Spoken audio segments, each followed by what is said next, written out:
Сәлем достар, қалайсыздар? Бүгін сіздермен өте күшті пайдалы рецептпен бөлісетін боламын. Асқабақтың жалпы адам ағзасына пайдасы өте зор. Және көптеген дерттерге дауа болатын қасиеті де бар. Ал дәл бүгін асқабақтың дәні өте пайдалы, соның рецептін көрсететін боламын. Асқабақты қолданған кезде оның дәнін тастай салмаңыз, оның дәнінен өте керемет қоспа дайындауға болады. Ол арқылы ішектегі барлық құрттарды түсіріп, денсаулығымызды жақсартуға болады. Жалпы жүрек ауыратын кісілерге де асқабақ дәнін үзбей жеу қажет екен.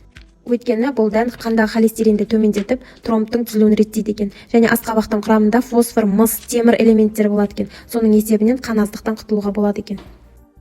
Достар, асқабақтың дәнін аламыз да 220 градусқа 5 минутқа қойып кептіріп алатын боламыз. Осылай кебеді видеодағыдай. Одан кейін майдалап аламыз, ұнтақтап алатын боламыз.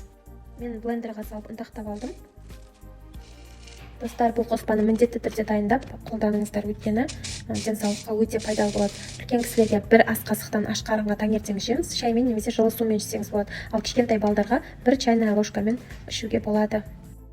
Міне бізде осылай ұнтақталып шықты. Енді бұны елгезерден өткіземіз. Қатты дәнектің қабықтары болса осыда қалады. Сосын майда астына түсті, ол талқан сияқты болады.